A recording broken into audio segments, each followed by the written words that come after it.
وہ روز قیامت ہے، اور اسی دن کا خداوند کریم نے قرآن میں وعدہ بھی کیا ہے کہ تم چاہے جتنا اس کا انکار کر لو، تم چاہے جتنا اسے جھٹلا لو، یہ برحق ہے، اور یہ اللہ کا وعدہ ہے کہ یہ دن آ کر رہے گا، قیامت کا دن آ کر رہے گا، اس وجہ سے اسے یوم الموعود کہتے ہیں۔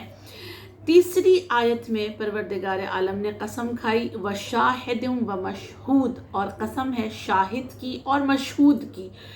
شاہد یعنی گواہ، وٹنس، جو گواہی دیتا ہے اسے شاہد کہتے ہیں۔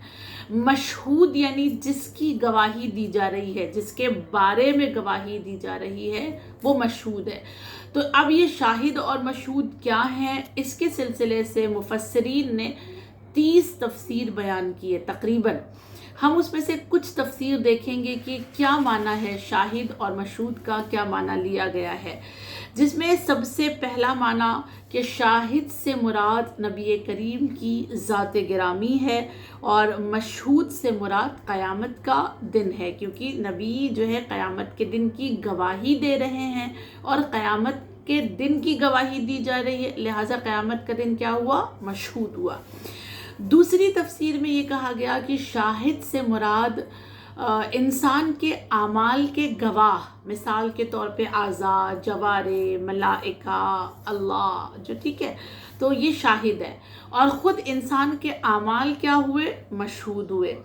تیسری تفسیر بیان کی گئی کہ شاہد کا معنی روز جمعہ کا دن جو ہے وہ شاہد ہے،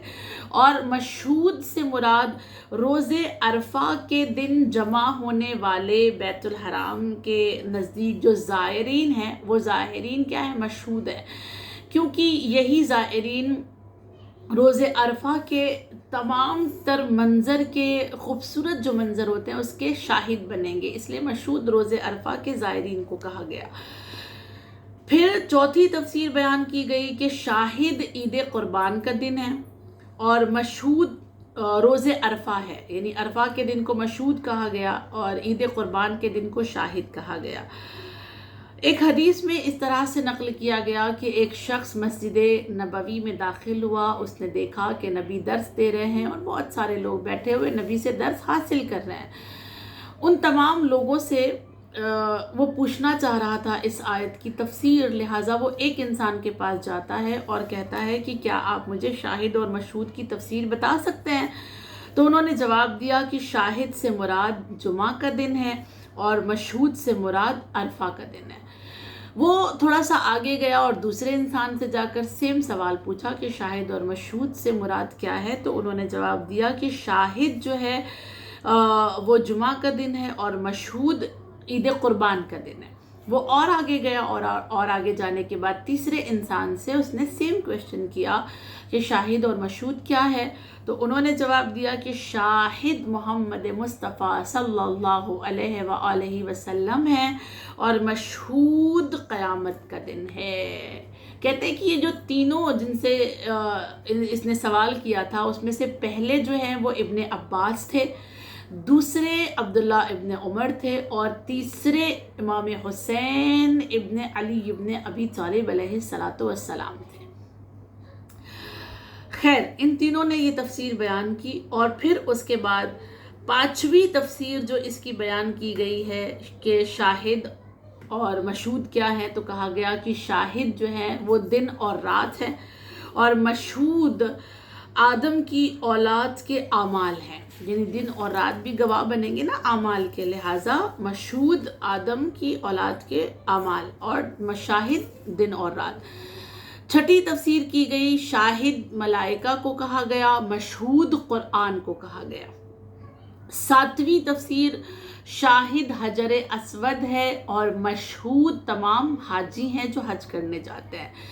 آٹھویں تفسیر شاہد مخلوق ہے، اور مشہود اللہ کی ذات گرامی ہے۔ نویں تفسیر کہا گیا کہ شاہد سے مراد امت اسلامی ہے، اسلام کی جو امت ہے، اور مشہود یعنی بقیہ جتنی بھی امتیں ہیں وہ سب مشہود ہیں، اور شاہد اسلام کی امت کو کہا گیا۔ 10ویں تفسیر میں کہا گیا کہ شاہد یعنی نبی کریم صلی اللہ علیہ وآلہ وسلم اور مشہود باقی جتنے بھی انبیاء ہیں وہ سب مشہود ہیں۔ 11ویں تفسیر اور بہت خوبصورت تفسیر کے شاہد یعنی محمد مصطفیٰ صلی اللہ علیہ وآلہ وسلم اور مشہود یعنی علی ابن ابی طالب علیہ السلام، ظاہر ہے کہ نبی گواہ تھے امیر المؤمنین کی ولایت کے، اسی وجہ سے غدیر کے مقام پر نبی شاہد بنے اور کہا من کنت مولاہ فہذا علی مولا۔ یہ جتنی بھی 11 تفسیر بیان کی گئی ہے ان تمام معنوں کو لیا جا سکتا ہے، کیونکہ یہ سارے کے سارے معنی ایک دوسرے سے ریلیٹڈ ہیں، تو یہ ساری کی ساری چیزیں شاہد اور مشہود کہی جا سکتی ہیں، کوئی اس میں تضاد نہیں ہے۔ اب یہ اتنی قسمیں اللہ نے کھائیں اور اتنی قسمیں کھانے کے بعد اللہ کا جو ہدف تھا قسم کھانے کا، مقصد جو تھا وہ یہ بتانا تھا کہ جو اذیت دینے والے لوگ ہیں، جو درد دینے والے لوگ ہیں، وہ اس بات کو یاد رکھیں کہ یوم موعود ہے، وہ اس بات کو یاد رکھیں کہ صرف یوم موعود نہیں ہے بلکہ شاہد بھی ہے اور مشہود بھی ہے، جو ہم نے سب کو جمع کر کے رکھا ہے، محفوظ کر کے رکھا ہے، کوئی بچ کر نہیں نکلے گا۔ خوب اسی وجہ سے اللہ نے فوراً چوتھی آیت میں یہ کہا۔ ہم چوتھی، پانچویں اور چھٹی آیت کو ایک ساتھ سمجھنے کی کوشش کریں گے۔ خدا کہتا ہے قتل اصحاب الاخدود، کہ موت اور عذاب ہو ایذا دینے والے اصحاب اخدود پر۔ ہاں اللہ یاد دلا رہا ہے کہ کون اصحاب اخدود، جو ایذا دیتے تھے۔ کیسے دیتے تھے؟ النار ذات الوقود، شعلہ اور آگ سے پر خندقیں، آگ سے بھری ہوئی خندقوں کے ذریعے سے وہ ایذا دیتے تھے۔ پھر چھٹا اذ ہم علیہا قعود، جس وقت وہ اس کے کنارے پر بیٹھے تھے۔ اللہ، یعنی کیا کہ اصحاب اخدود کے لیے اللہ کہہ رہا ہے کہ ان کے لیے موت ہے، اور ان کو یہ بتا دو کہ عذاب ان کے لیے تیار کر کے اللہ نے رکھا ہے، کیونکہ یوم موعود ہے اور شاہد اور مشہود بھی ہیں۔ اور یہ اصحاب اخدود ایسے تھے کہ جو زمین پر گڑھا بناتے تھے، اور گڑھا بنانے کے بعد اس میں لوگوں کو ڈال دیا جاتا تھا، زندہ جلا دیا جاتا تھا۔ یہ جو گڑھے بنائے گئے تھے، ان گڑھوں کے بارے میں بتایا جاتا ہے کہ ان کی جو لمبائی اور چوڑائی تھی وہ اس طرح سے تھی کہ لمبائی جو ہے وہ 40 گز کی ہوا کرتی تھی، اور اس کی جو چوڑائی ہے وہ 12 گز کی ہوا کرتی تھی۔ اتنا بڑا یہ گڑھا، اور اس کی گہرائی بھی بہت زیادہ ہوتی تھی، اتنا بڑا گڑھا وہ بناتے تھے۔ اور ایک گڑھا نہیں بلکہ 7 گڑھے بنائے تھے، اور اس سے زیادہ بھی تاریخ میں ملتا ہے کہ بنائے گئے تھے، اور اس میں بعض اوقات مومنین کو ڈالا گیا، بعض اوقات دوسرے انسانوں کو ڈالا گیا اور اس میں جلایا گیا۔ تو جو اس طرح سے لوگوں کو جلا رہے ہیں، اور جلانے کے بعد گڑھے کھودنے کے بعد اللہ کیا کہتا ہے کہ صرف جلاتے نہیں تھے بلکہ جلانے کے ٹائم پر ان کو ڈالنے کے ٹائم پر وہ اس کے کنارے پہ، یعنی اس خندق کے اس گڑھے کے کنارے پہ بیٹھے ہوئے ہوتے تھے، اور وہ سارا منظر دیکھ رہے ہوتے تھے۔ اللہ، کیسے تھے نا، ان کا دل کیسے ہوا کرتا تھا کہ کسی انسان کو زندہ جلتے ہوئے بھٹی میں ڈال دے، اور پھر اسی کنارے پہ بیٹھ کر وہ اس سارے نظارے کو دیکھتے تھے کہ کس طرح سے انسان تڑپ رہا ہے، چیخ رہا ہے، چلا رہا ہے، لیکن انہیں ذرہ برابر بھی ان کی چیخوں پر ترس نہیں آتا تھا، رحم نہیں کھاتے تھے، اور وہ اسی طرح سے لوگوں کو جلنے کے لیے چھوڑ دیا کرتے تھے۔ لہٰذا اللہ کہتا ہے کہ کس طرح سے وہ لکڑیاں جمع کرتے تھے، اور ان کا مقصد کیا تھا جلا دینے کا؟ ایک ہی مقصد تھا کہ یہ جو ایمان ان کے پاس ہے کسی طرح سے اس ایمان کے راستے سے ان کو ہٹا دیا جائے، اور ایمان کے راستے سے اگر یہ نہیں ہٹیں تو پھر ان کو آگ کی بھٹی میں جلا دیا جائے۔ سوال یہ پیدا ہوتا ہے کہ وہ کون ہے اصحاب اخدود؟ اس کے بارے میں ہم آخر میں پڑھیں گے کہ اصحاب اخدود کون ہے۔ ہم اگلی آیت کی طرف جاتے ہیں کہ 7ویں آیت میں خداوند کریم نے کیا کہا کہ کس طرح سے اصحاب اخدود گڑھا بناتے تھے اور پھر خندقیں کھودتے تھے، اور کتنی لمبی ہوتی تھی، اور اس میں کس طرح سے کنارے کنارے پہ بیٹھ جاتے تھے۔ اور پھر 7ویں آیت میں کہتا ہے وَهُمْ عَلَى مَا يَفْعَلُونَ بِالْمُؤْمِنِينَ شُهُودٌ، اور جو کچھ وہ مومنین کی نسبت انجام دیتے تھے اسے دیکھ رہے تھے. یعنی وہ جو کچھ بھی کرتے تھے مومنین کے لیے اپنی سخت دلی کے ساتھ، اپنے پتھر دل کے ساتھ، وہ سب کچھ دیکھتے تھے. ہاں، اور دیکھنے کے بعد جو ہے وہ کیا مومنین شہود یعنی شاہد تھے، وہ گواہ تھے خود اس بات کے کہ ہم نے سب کچھ دیکھا ہے، کیونکہ ہم ہی نے ان کو آگ میں ڈالا ہے. اور جو لفظ آیا ہے یفعلون کا، جو مضارع کا صیغہ ہے، جس سے یہ پتہ چلتا ہے کہ یہ کام انہوں نے ایک بار کر کے چھوڑ نہیں دیا ہے، بلکہ یہ کام انہوں نے کنٹینیو جاری رکھا ہے اور لگاتار یہ کام وہ انجام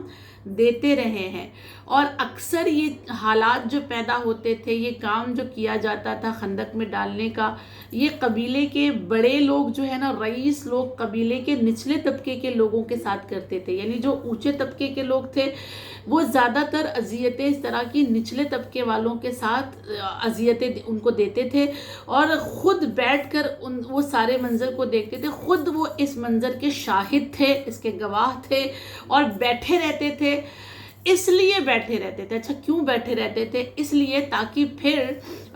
جلا دینے کے بعد وہ بادشاہ کے پاس جا کر بتا سکیں کہ ہاں ہم نے یہ کام انجام دے دیا، ہم نے مومنین کو مار دیا، ہم نے ان کو آگ میں جلا دیا، ہم نے ان کو خندق میں ڈال دیا. ہم گواہی دے رہے ہیں کہ ہم وہاں موجود تھے جب تک وہ جل نہیں گئے، جب تک وہ ختم نہیں ہو گئے، ہم وہاں پہ کھڑے رہے تاکہ انہیں بادشاہ سے انعام مل سکے. اللہ عجب نا، کس طرح سے انسانیت پر ایک شرمناک بات اٹھتی ہے کہ کیسے لوگ یہ رہے ہوں گے. کتنا سخت دل ان کا رہا ہوگا کہ ان کی آنکھوں کے سامنے کوئی جل رہا ہے آگ میں، اور یہ اس طرح سے اپنے آپ کو گواہ بنا کر جا کر بادشاہوں سے، حکومت سے انعام حاصل کر رہے ہیں. خیر، یہ ایک بات کی گئی. اس کے بعد یہ کہا گیا 8ویں آیت میں وَمَا نَقَمُوا مِنْهُمْ إِلَّا أَن يُؤْمِنُوا بِاللَّهِ الْعَزِيزِ الْحَمِيدِ.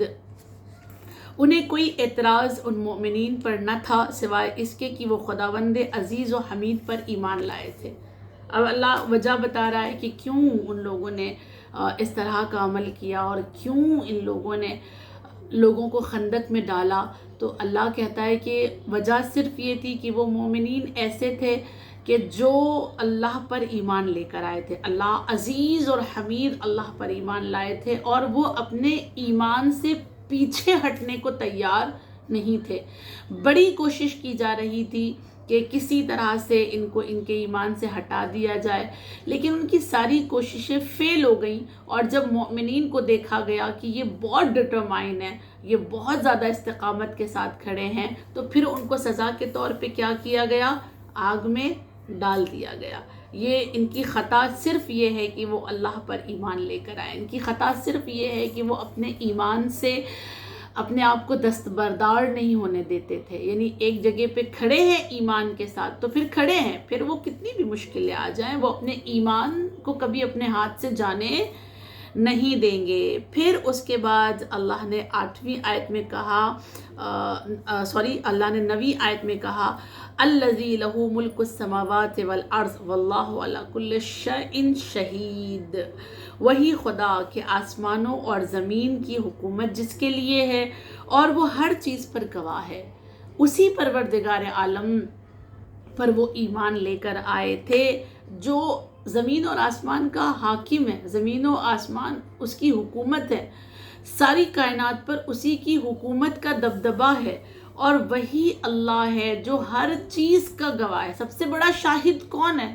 اللہ. روز قیامت بھی سب سے بڑا شاہد کون ہوگا؟ خدا. ہمارے اعضاء جوارے گواہی نہ بھی دیں تو اللہ کی گواہی کافی ہے. ہاں، زمین گواہی نہ بھی دے اللہ کی گواہی کافی ہوگی. زمانہ وقت گواہی نہ دے، ٹھیک، تب بھی اللہ شاہد ایسا ہے کہ جس کی گواہی روز محشر کافی ہوگی. لیکن اس کے باوجود بھی اللہ نے بہت سارے شاہد رکھے. مثال کے طور پہ انبیاء کو رکھا، ہاں، ولیوں کو رکھا، زمین کو شاہد بنایا، گواہ بنایا. اور اس طرح سے پروردگار عالم نے خود بعد میں یہ کہا کہ میں خود بھی شاہد ہوں. اللہ ایسا ہے کہ جو گواہ ہے انسانوں کے ہر اعمال کا. اور خدا کے پاس ساری انسانوں کے اعمال کے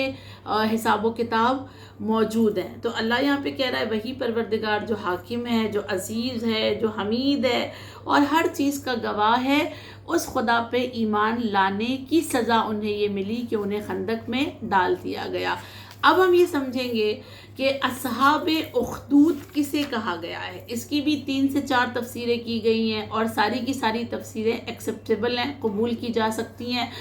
ہر تفسیر کو قبول کر کے یہ سمجھا جا سکتا ہے کہ ہاں شاید یہی اصحاب اخدود ہوگا۔ ہو سکتا ہے کہ اللہ نے تمام اصحاب اخدود کو ایک ہی جگہ پر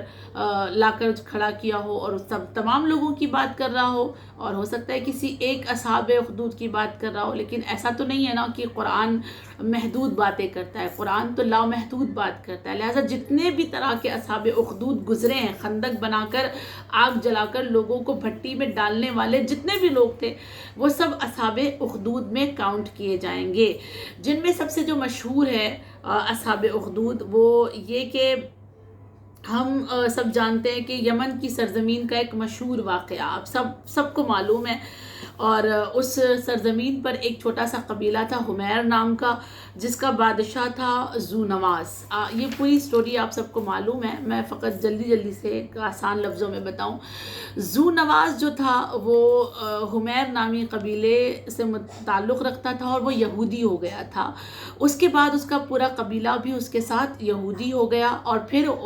ذو نواس نے اپنا نام یوسف رکھ لیا، اور ایک عرصے تک یہی صورتحال چلتی رہی کہ یہ ذو نواس جو ہے یمن کی سرزمین پر قبیلہ حمیر پر حکومت کرتا رہا، لوگ اس کے ارد گرد گھومتے رہے، اور یہ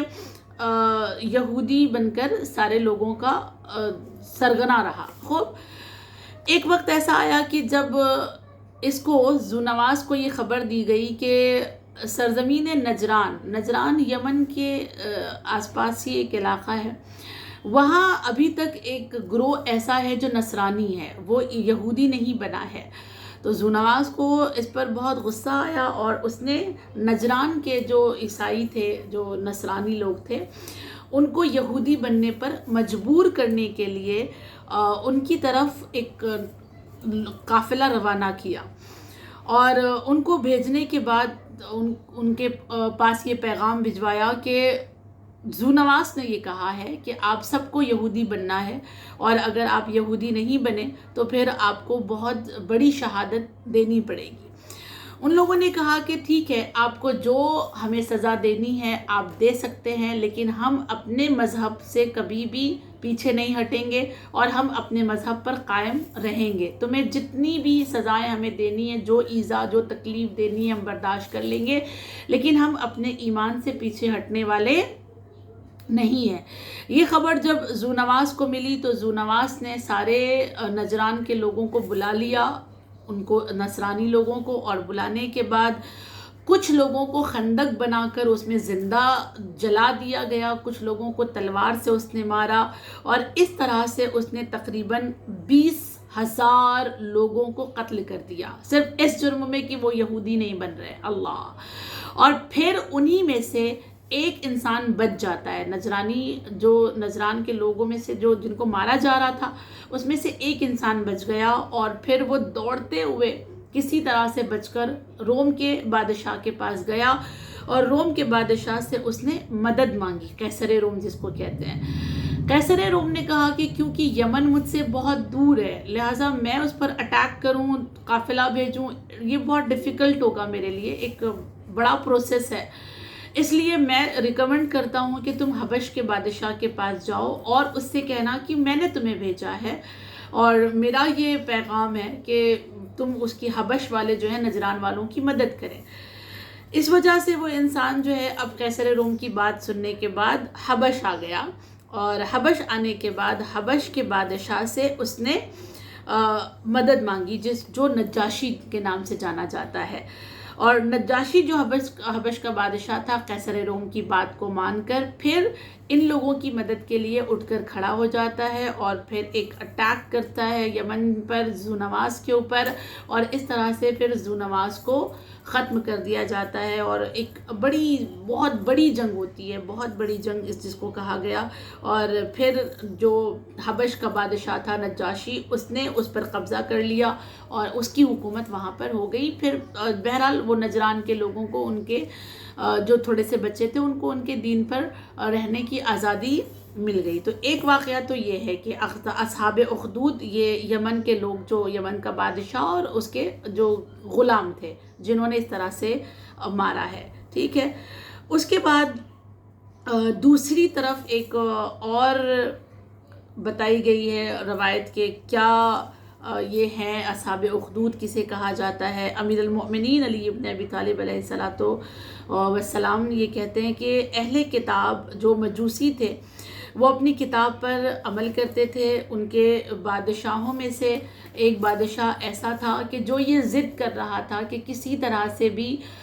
بہن کے ساتھ شادی کو جائز قرار دیا جائے، کیونکہ وہ خود اپنی بہن سے شادی کرنا چاہتا تھا۔ یعنی مجوسی جو لوگ تھے اس میں سے جو انہی کے بادشاہوں میں سے، اچھا ان کے مذہب میں بھی بہن کے ساتھ شادی جائز نہیں تھی، لیکن چونکہ یہ بادشاہ اپنی خود کی سگی بہن کے ساتھ شادی کرنا چاہتا تھا، اس لیے اس نے لوگوں سے یہ ضد کی کہ نہیں، اسے جائز قرار دو اور یہ فتویٰ دو کہ بہن کے ساتھ شادی کرنا جائز ہے۔ جب لوگوں نے اس بات کو نہیں مانا کہ نہیں، اس کا فتویٰ نہیں دیا جا سکتا اور یہ بات ہم قبول نہیں کر سکتے ہیں کہ بہن کے ساتھ شادی کی جا سکتی ہے، تب اس نے مومنین کو جلتی ہوئی آگ میں ڈلوایا تھا، ٹھیک ہے۔ تو ایک واقعہ یہ بھی ہے کہ جب اس نے خندق بنوا کر لوگوں کو آگ میں ڈلوایا، تو یہ بھی اصحاب اخدود ہے۔ ایک اور روایت یہ کہتی ہے کہ فارس کے کچھ اصحاب اخدود ہیں، کیونکہ ان لوگوں نے بھی بہت بڑا خندق بنا کر لوگوں کو آگ میں ڈالا تھا۔ کچھ لوگ کہتے ہیں کہ شام کے کچھ لوگ ایسے تھے کہ جو اصحاب اخدود میں سے ہیں، کیونکہ انہوں نے بھی خندق بنا کر لوگوں کو آگ میں ڈالا تھا۔ ایک روایت یہ کہتی ہے کہ حضرت دانیال جو مشہور نبی تھے، ان کے اصحاب کے ساتھ بھی یہی ہوا تھا، ان کے ساتھیوں کے ساتھ بھی یہی ہوا تھا۔ تو حضرت دانیال کے اصحاب کے ساتھ جو واقعہ ہوا تھا، خندق میں آگ جلا کر ان کو ڈال دیا گیا اور اس طرح سے ان کو زندہ جلایا گیا، تو وہ لوگ جو حضرت دانیال کے اصحاب کو زندہ جلا رہے تھے، وہ بھی کیا ہوئے؟ اصحاب اخدود ہوئے، ٹھیک ہے۔ تو اس طرح کے بہت سارے لوگ اصحاب اخدود کہے جائیں گے۔ اور اسی طرح اگر ہم دیکھیں تو حضرت آسیہ کا واقعہ جو ہمیں ملتا ہے فرعون کے دربار میں، تو فرعون بھی کیا ہوگا؟ اصحاب اخدود میں سے ہوگا، کیونکہ وہ بھی بہت ایسا ہی ظالم تھا کہ جو لوگوں کو جلتی ہوئی آگ میں ڈالتا تھا۔ اس کے علاوہ جناب عمار یاسر کے ماں باپ کو جس طرح سے آگ لگا کے جلا دیا گیا، ان کو بھی اصحاب اخدود کہا جائے گا، جنہوں نے اس طرح سے ظلم ڈھایا ہے عمار یاسر کے والدین پر۔ خود ہم کرب و بلا کی سرزمین پر دیکھیں کہ کس طرح سے آگ لگائی گئی، اور اس کے علاوہ یہاں پہ بتانے کا مقصد یہ ہے کہ اتنا ستم ہو رہا تھا، لیکن جو ایمان والے تھے، جو با ایمان تھے، جناب آسیہ اپنے راستے سے نہیں ہٹی، ٹھیک۔ عمار یاسر کے والدین اتنے ستم ڈھائے گئے، اتنی اذیتیں دی گئیں، لیکن وہ ڈٹرمنیشن کے ساتھ کھڑے رہے۔ اور اس کے بعد دیکھیں امام حسین کے جو اصحاب تھے، کتنی اذیتیں ان کو دی گئی، لیکن اس کے باوجود وہ اصحاب بھی امام حسین کا ساتھ دیتے رہے، اور کس طرح سے لوگوں نے امام حسین کا ساتھ دے کر یہ بتایا کہ پامردی اور استقامت کسے کہتے ہیں، کہ تم چاہے جو کر لو، ایون خواتین، کہ تم آگ بھی لگا دو گے تب بھی ہم امام حسین کے ساتھ کھڑے رہیں گے۔ یعنی بتانے کا مقصد صرف یہ ہے کہ جس کے اندر استقامت آ جاتی ہے، ڈٹرمائن جو ہو جاتا ہے، تو پھر اسے جلتی ہوئی آگ میں بھی اگر جلا دیا جائے تب بھی وہ اپنے ایمان سے ہٹتا نہیں ہے۔ اور جو لوگ بھی اس طرح کی حرکتیں کرتے ہیں، خندق بناتے ہیں، گڑھا بناتے ہیں، آگ جلاتے ہیں اور ان کو آگ میں زندہ جلا دیا جاتا ہے مومنین کو، تو وہ جلانے والے کیا ہوئے؟ اصحاب اخدود کہلائے۔ ایک آخری روایت آپ کی خدمت میں کہ امیر المؤمنین نے یہ نقل کیا ہے کہ خدا نے حبشہ کے لوگوں پر ایک پیغمبر کو مبعوث کیا تھا، حبش کے لوگوں کے درمیان ایک پیغمبر کو بھیجا، اور جب حبش کے لوگوں نے اس پیغمبر کی، اس اللہ کے بھیجے ہوئے اس نبی کی تکذیب کی، تو ان کے درمیان تکذیب یعنی جھٹلایا، ان کو انکار کیا کہ نہیں یہ کوئی نبی وبی نہیں ہے، کچھ نہیں ہے، ایسا نہیں ہے، کچھ ایسا نبی کچھ نہیں ہوتا ہے، تو ان کے درمیان جنگ ہوئی، اور جنگ کے بعد پھر حبشہ کے پیغمبر کو ان کے اصحاب کے ساتھ قتل کر دیا گیا، ان کے صحابیوں کے ساتھ حبشہ والوں نے مار دیا، اور پھر ایک گروپ ایسا تھا کہ انہوں نے مارنے کے لیے پیغمبر کے ساتھ لوگوں کو گرفتار کیا، یعنی ایک اصحاب کو اس طرح سے مارا گیا کہ ان کو باقاعدہ طور پہ گرفتار کیا گیا، اور گرفتار کرنے کے بعد ان کو ایک ایک کر کے آگ میں جلایا گیا، آگ تیار کی گئی، اور ایک ایک شخص کو آگ میں ڈالا جاتا رہا، اور وہ ایسے تھے کہ چونکہ پیغمبر خدا کے جانب سے وہ اصحاب تھے، پیغمبر کے اصحاب تھے، لہٰذا وہ آگ جلنے کے بعد بھی ڈرے نہیں، بلکہ سبقت حاصل کر رہے تھے کہ ٹھیک ہے مجھے پہلے جانے دو، ان سے ضد کی گئی کہ تم کو آگ میں جانا پڑے گا اور تم کودو آگ میں، تو وہ کہتے تھے میں پہلے کودوں گا، اور وہ کودتے چلے گئے۔ تو یہ حبش کے لوگوں نے جو ان کے ساتھ کیا، یہ بھی اصحاب اخدود کہلائیں گے، اور اسی کے درمیان یہ کہا گیا کہ اس حبش کے لوگوں کے ساتھ جو قیدی آئے تھے اس میں ایک خاتون بھی تھی جس کے ساتھ ایک چھوٹا سا بچہ بھی موجود تھا، کہ یہ اس طرح کا واقعہ جناب سیانہ معاشطہ کا بھی ملتا ہے، اور یہ بھی واقعہ اس میں ملتا ہے کہ اس میں ایک نومولود بچہ اس کے آغوش میں تھا، اور اسے بھی کودنے کے لیے کہا گیا کیونکہ وہ بھی استقامت کے ساتھ کھڑی تھی، اور پھر جب اس نے سوچا کہ نہیں میرے پاس تو چھوٹا سا بچہ ہے، اس کو میں کیسے آگ میں جانے دوں، تو بچہ بول اٹھا، اور بولنے کے بعد بچے نے کہا کہ نہیں آپ مادر گرامی آپ خوف نہ کریں، آپ چلی جائیں آگ میں، اور آپ مجھے جو ہے میری فکر نہ کریں، آپ کو جانا ہے، اور یہ جو آگ میں جلایا جا رہا ہے، یہ جو آگ میں ڈالا جا رہا ہے، وہ بچہ کہہ رہا ہے کہ یہ تو راہ خدا میں بہت معمولی سی اذیت ہے، بہت چھوٹی سی اذیت ہے، سبحان اللہ۔ یعنی ایک نومولود بچہ اپنی ماں کو دلاسا دیتے ہوئے کہتا ہے کہ اللہ کی راہ میں یہ جلتی ہوئی آگ میں کود جانا، اس گڑھے میں ڈالا جانا بہت چھوٹی سی اذیت ہے، بہت معمولی سی اذیت ہے، یعنی خدا کی راہ میں اس سے بھی زیادہ عظیم بڑی بڑی مصیبتوں کا سامنا کرنا پڑے گا۔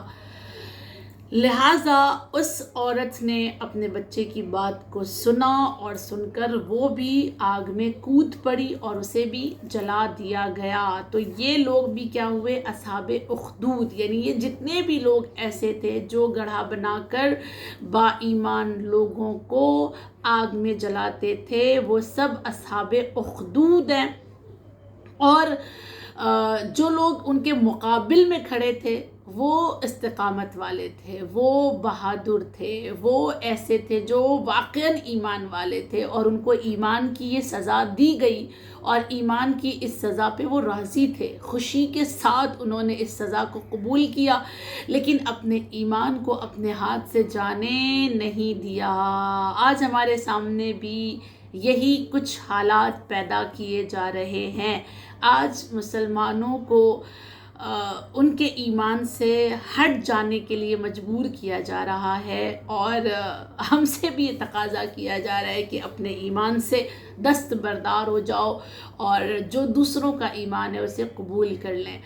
قرآن ہمیں یہ دعوت دیتا ہے کہ تمہیں ستایا جائے گا، اور وہ بچہ کہتا ہے کہ آگ میں بھٹی میں